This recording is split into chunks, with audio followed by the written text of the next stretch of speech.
हरे कृष्णा। श्रील रूप गोस्वामी पाद। हम उनके तिरुभाव के उपलक्ष्य में उनकी चर्चा कर रहे हैं। ये मेरा तीसरा भाग है। आज हम श्रील रूप गोस्वामी जी की शिक्षा से संबंधित बात करेंगे। चैतन्य महाप्रभु जी ने जो श्रील रूप गोस्वामी जी को शिक्षा दी, प्रयागराज में शिक्षा दी, उसको रूप शिक्षा कहते हैं। भीड़ भाड़ से दूर हटकर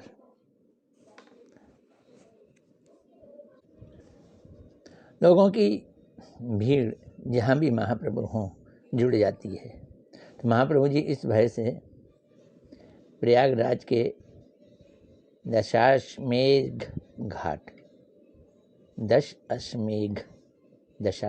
घाट वहाँ पे आ गए, एकांत स्थान में।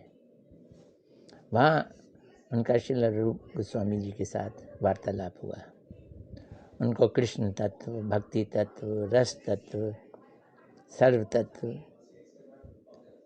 धर्म, इस सब की शिक्षा दी। वृंदावन की रसकेली वार्ता हुई, उसकी चर्चा हुई और उसी सभी का संकलन करके, इकट्ठा करके श्रील रूप गोस्वामी के अंदर महाप्रभु जी ने शक्ति का संचार किया। और तो और जितने भी वैष्णव थे उनसे भी श्रील रूप गोस्वामी जी को शक्ति प्रदान की। हम इन शिक्षाओं के ऊपर चर्चा करेंगे। मैं बतला रहा था, जो हमारे गुरु महाराज जी बतलाते हैं, महाप्रभु जी के आने से पहले जो चीज़ दी गई दुनिया वालों को, वो भक्ति थी, साधारण भक्ति। लेकिन महाप्रभु जी साधारण भक्ति देने नहीं आए थे। वो तो राधा जी के भाव वाले हैं, इसलिए ब्रज भक्ति देने आए थे।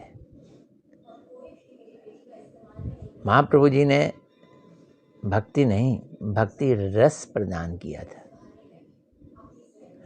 वो अपने भक्तों के हाथ से, विशेषकर रूप गोस्वामी जी के हाथ से।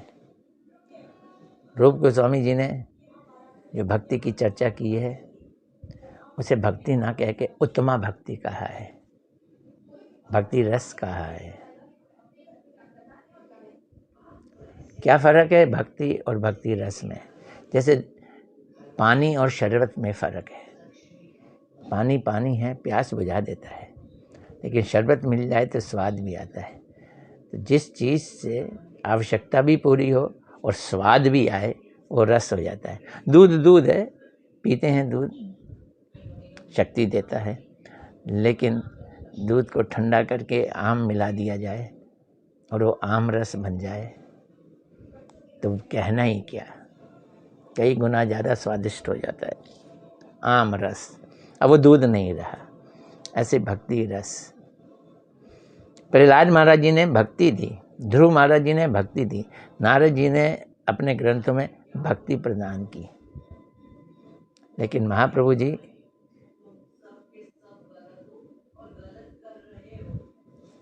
जो सारे रसों का निर्यास है, उसका आस्वादन करने आए और भक्ति रस का प्रसारण और प्रचारण करने के लिए आए।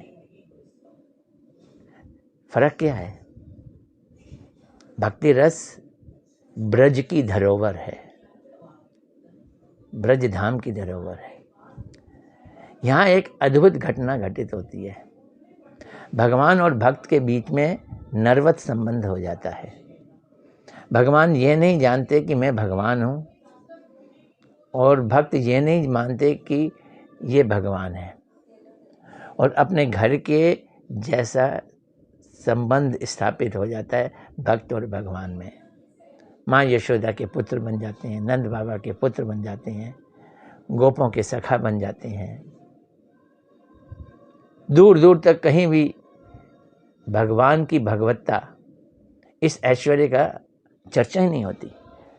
ऐश्वर्य दिखता है पर चर्चा नहीं होती। अघासुर को मारा, कालिया का दमन किया, ऐश्वर्य है, लेकिन कोई फिर भी भगवान नहीं मानता। और फिर जो प्रेम है, वो प्रेम इतना गाढ़ होता है, इतना प्रबल होता है, प्रगाढ़ होता है कि वो रस कहलाता है। सख्य रस, वात्सल्य रस।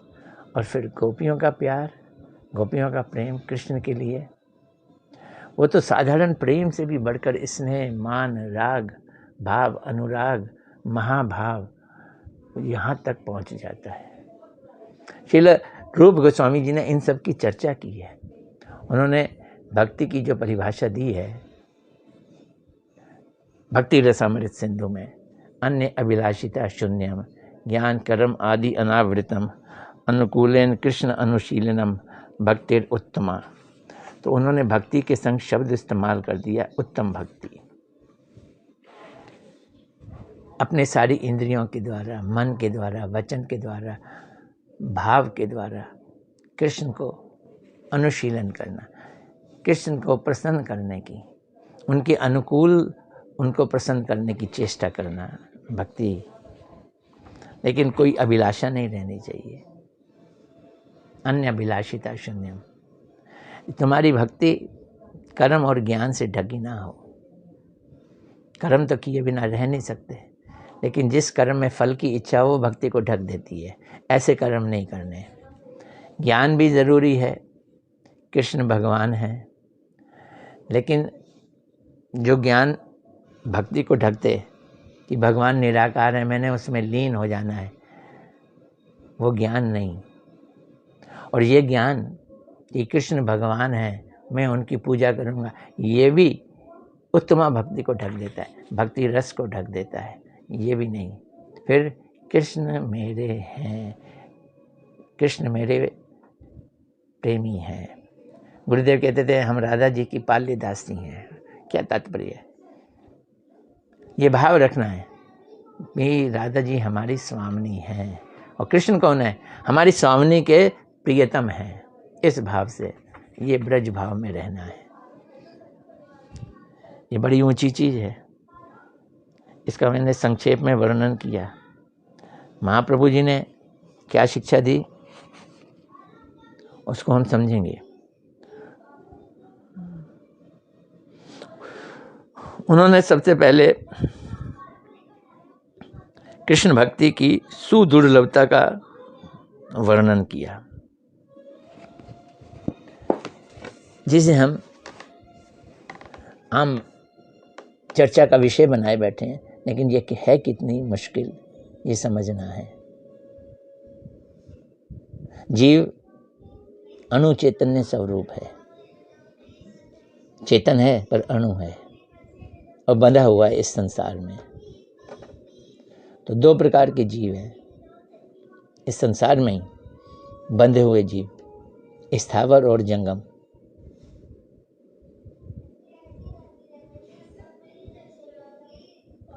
जो चल फिर सकते हैं वो जंगम, जो चल फिर नहीं सकते वो स्थावर। अब जो चल फिर सकते हैं ये भी तीन प्रकार के होते हैं, आकाश में उड़ने वाले, जल में चलने वाले, स्थल पे चलने वाले। अब पशु पक्षियों की तो क्या बात की जाए, थल पे चलने वालों की चर्चा करें, इनकी संख्या बाकियों से कम है। 84 लाख योनियां, स्थल पे चलने वालों की संख्या कम है। और इन स्थल में चलने वालों में भी मनुष्यों की संख्या और भी कम है। तो 84 लाख योनियों में मनुष्य सिर्फ 4 लाख है। 4 लाख योनियां मनुष्यों की भी हैं। सब घटिया लोग हैं, वेदों को नहीं मानते हैं, मलेच्छ कहलाते हैं, पुलिंद कहलाते हैं, बौद्ध कहलाते हैं, शबर कहलाते हैं, अंत्यज कहलाते हैं। जो वेदों को जानते हैं बहुत थोड़े लोग हैं इन 4 लाख में। और जो वेदों को मानते हैं वो तो और भी कम है। अब वेदों को मानने वाले भी कुछ धर्माचारी हैं, कुछ अधर्माचारी हैं।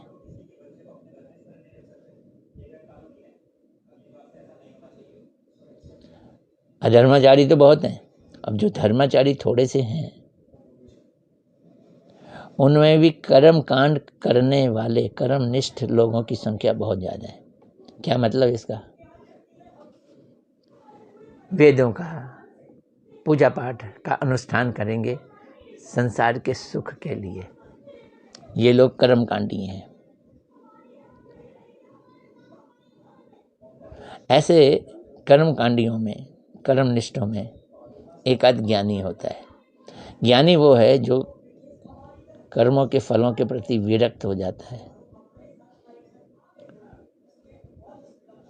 और मुक्ति चाहता है। उन करोड़ों ज्ञानियों में भी मुक्त इक्का दुक्का होता है, और ऐसे करोड़ मुक्त इकट्ठे कर लिए जाएं तो इनमें भी कृष्ण भक्त बड़ा दुर्लभ है। कृष्ण भक्त वही बन सकता है जिनको भगवान के भक्तों का संग प्राप्त हो गया हो, और वो ये कर्मी और ज्ञानी से टूटकर अलग होकर भक्ति में आ जाते हैं। ये भक्ति कैसे आती है?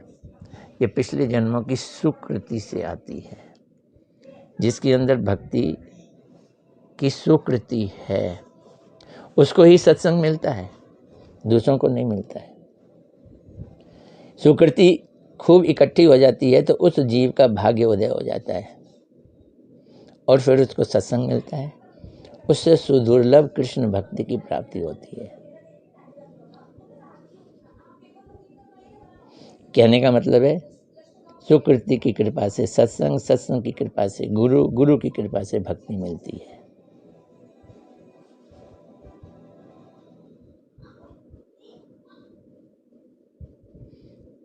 ऐसे शुद्ध भक्त जिन्हें कृष्ण के लिए अनुराग हो जाए, वो कहाँ के रहने वाले हैं? उनका आश्रय स्थल है क्या ये ब्रह्मांड है? नहीं जी, वो ब्रह्मांड से परे, विरजा नदी से परे, ब्रह्मलोक से परे। यहाँ तक कि महाप्रभु जी के भक्त तो बैकुंठ को भी छोड़ देते हैं, उपेक्षा कर देते हैं।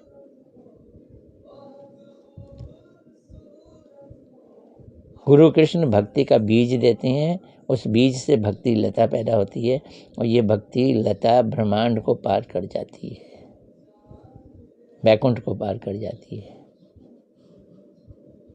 कहीं भी आश्रय नहीं लेती, वृंदावन में पहुंच जाती है और श्री कृष्ण के चरण रूपी वृक्ष पहले पड़ जाती है। वही कृष्ण रूपी चरण रागमयी भक्ति का परिपूर्ण स्थल है और स्थान है। ये शिक्षा है चैतन्य महाप्रभु की। इसी चीज को चैतन्य चरितामृत में श्री कृष्णदास कविराज जी ने बड़े सुंदर ढंग से लिखा है। ब्रह्मांड भ्रमिते कोनो भाग्यवान जीव, कई जन्मों से ब्रह्मांड में भ्रमण कर रहे हैं, लेकिन किसी की सुकृति हो जाए वो भाग्यवान जीव गुरु कृष्ण प्रसादे पाए भक्ति लता बीज। गुरु कृष्ण की कृपा से भक्ति लता का बीज मिलता है। अब ये जो जीव है वो माली हो जाता है। माली हैया करे सही बीज आरोपण, श्रवण कीर्तन जले करे सिंचन। जीव माली हो जाता है, उसको बीज मिल जाता है, वो बीज को बो देता है। भक्ति लता बीज से भक्ति लता निकलती है। कैसे निकलती है? सिंचाई करनी पड़ती है। सिंचाई क्या है? वो श्रवण और कीर्तन सिंचाई है। भक्ति श्रवण के बिना नहीं उठती, कीर्तन के बिना नहीं जमती। ये बाढ़ लता जो पैदा होती है ब्रह्मांड को भेद जाती है, बिरजा नदी को भेद जाती है, ब्रह्मलोक को भेद जाती है, बैकुंठ को भी भेद जाती है। तबे याए तदुपरि गोलोक वृंदावन, उनसे ऊपर गोलोक वृंदावन पहुंचती है। कृष्ण चरण कल्प वृक्ष करे आरोहण, कृष्ण के चरण कल्प वृक्ष है, उसके ऊपर चढ़ जाती है। ये भक्ति लता है। ये है क्या? ये रूप शिक्षा है। ये रूप शिक्षा क्या है? चैतन्य महाप्रभु जी ने रूप गोस्वामी को ये शिक्षा दी है।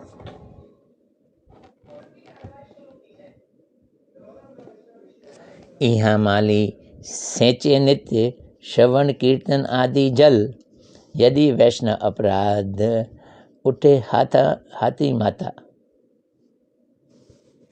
नहीं, पहला ले लेते हैं।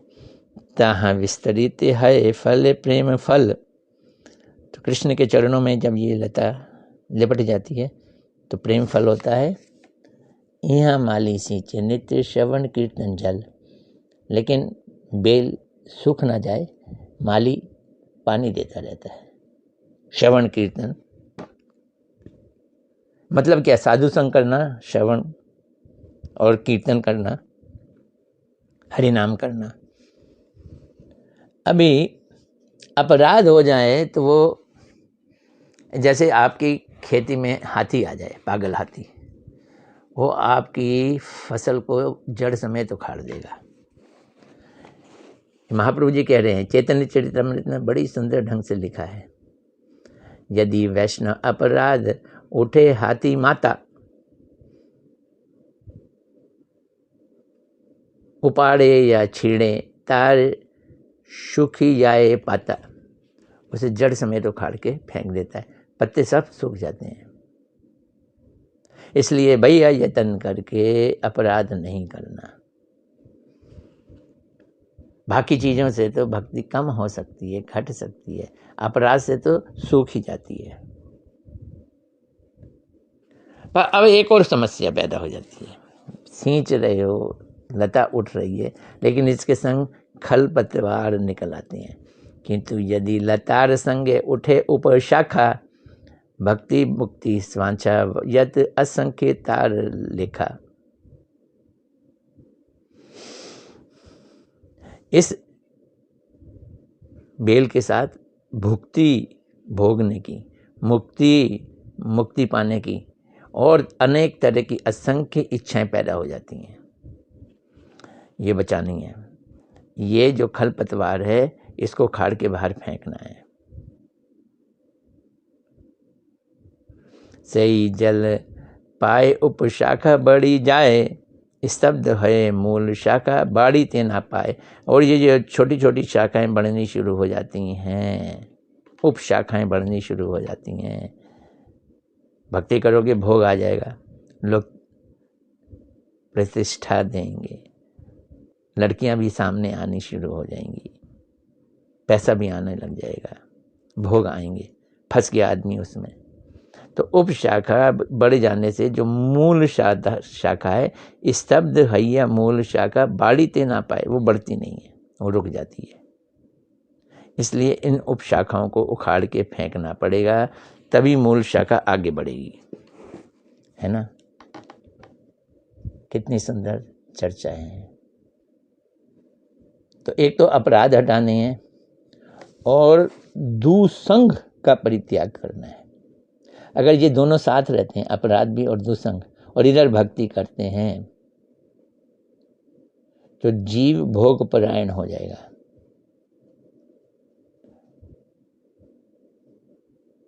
वो मोक्ष परायण हो जाएगा, रिद्धि सिद्धि पाने की इच्छा करेगा, कपटता का सहारा ले लेगा, अवैध स्त्रियों का संग, लंपट हो जाएगा, फिर ये भक्ति झूठी हो जाएगी। तो झूठी भक्ति करने वाला व्यक्ति प्राकृत सहजिया कहलाता है। ये चीज बचानी है। ये श्रील भक्ति सिद्धांत सरस्वती ठाकुर प्रभुपाद जी इस चीज के बड़े विरोधी थे।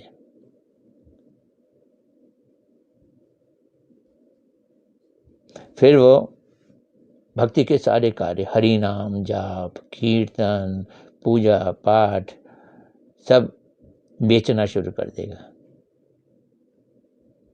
जीविका चलाना शुरू कर देगा। जो निष्किंचन है, निर्जन भजन आनंदी कहलाते हैं, जो प्रतिष्ठा की आकांक्षी नहीं है, वही भक्ति कर सकते हैं। ठग गुरुओं के चक्कर में मत पड़ो, उनसे बचकर रहना। जब जीव भक्ति करते करते साधन से सिद्ध हो जाता है तो वो भाव को प्राप्त करता है, उसका स्थायी भाव होता है। ये ऑटोमेटिक प्रोसेस शुरू हो जाता है। वो आत्मा की अपनी नेचर होती है, वृत्ति होती है। ये भाव 5 तरह के हैं: शांत भाव, दास्य भाव, साख्य भाव, वात्सल्य भाव और माधुर्य भाव। यानी 5 तरह में से किसी एक तरह का संबंध भगवान से होता है और ये 5 तरह के भाव जागृत होते हैं। इनमें संसार के प्रति विरक्ति और कृष्ण में निष्ठा, ये शांत भाव है। चैतन्य महाप्रभु उन्होंने बताया कि सबसे श्रेष्ठ भाव जो है वो माधुर्य भाव है। ये भाव ब्रज में रस बन जाते हैं। क्यों? ब्रज की भक्ति में भगवान भगवान नहीं रहते और जीव भगवान को भगवान नहीं मानते, मनुष्यवत संबंध हो जाता है। इसलिए वहाँ पर वात्सल्य रस है, वहाँ पर सख्य रस है, वहाँ पर माधुर्य रस है।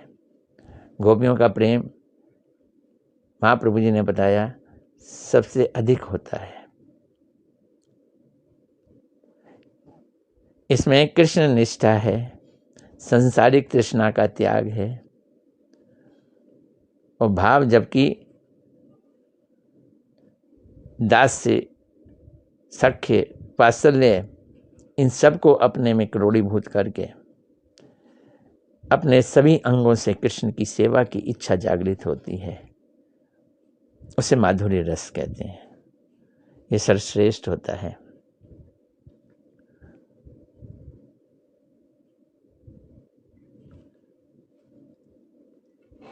ये माधुर्य रस ही महाप्रभु जी जीवों को देने आए थे, जो एक कल्प तक नहीं दिया गया था। महाप्रभु जी ने इसी चीज़ को देने के लिए रूप गोस्वामी जी को प्रेरणा दी। रूप गोस्वामी जी ने ग्रंथ लिखा भक्ति रसामृत सिंधु, नाम ही रस से दिया, भक्ति के रस का सिंधु। चैतन्य महाप्रभु ने जब ये शिक्षाएं दी तो कहा भक्ति रस अपार सिंधु है, उसकी एक बूंद मैं तुम्हें दे रहा हूँ। और उस बूंद को लेकर चैतन्य महाप्रभु जी को की बूंद को लेकर रूप गोस्वामी जी ने भक्ति रसामृत सिंधु लिखा। और उसके बाद उसका परिशिष्ट कहते हैं हमारे गुरु महाराज जी, वो लिखा उज्ज्वल नीलमणि। भक्ति रसामृत सिंधु में सारी परिभाषाएं लिखी हैं। भक्ति किसको कहते हैं, रस किसको कहते हैं, साधन किसको कहते हैं, भाव किसको कहते हैं, प्रेम किसको कहते हैं, प्रेम से ऊपर कौन कौन से स्तर हैं। उज्ज्वल नीलमणि में उसकी और अधिक चर्चा की गई है। सर्वश्रेष्ठ चीज वो है राधा जी की पाल्यदासी वाला भाव, इसे मंजरी भाव कहते हैं। ये कैसे प्राप्त होता है? सखियों के संग से प्राप्त होता है। ये सारी चर्चाएं श्री रूप गोस्वामी जी ने दी। तो रूप गोस्वामी जी ने साधन कैसे करना है ये बतलाया, अपने जीवन की जीवनी से बतलाया, अपने ग्रंथों से बतलाया, उपदेशामृत से बतलाया। रघुनाथ दास गोस्वामी जी के मना शिक्षा से बतलाया साधन कैसे करना है, प्रार्थनाएं कैसे करनी है, उस भाव के लिए छटपटाहट कैसे करनी है। इसलिए गौड़िया भक्त अपने को रूपानुगा कहकर बड़ा ही आनंद का अनुभव करते हैं, गर्व का अनुभव करते हैं। हम रूपानुगा होकर श्री रूप गोस्वामी जी के चरणों में हृदय से अपनी प्रणति दंडवत प्रणाम अनंत कोटि दंडवत प्रणाम करते हैं। उसके बाद रूप गोस्वामी जी ने क्या किया?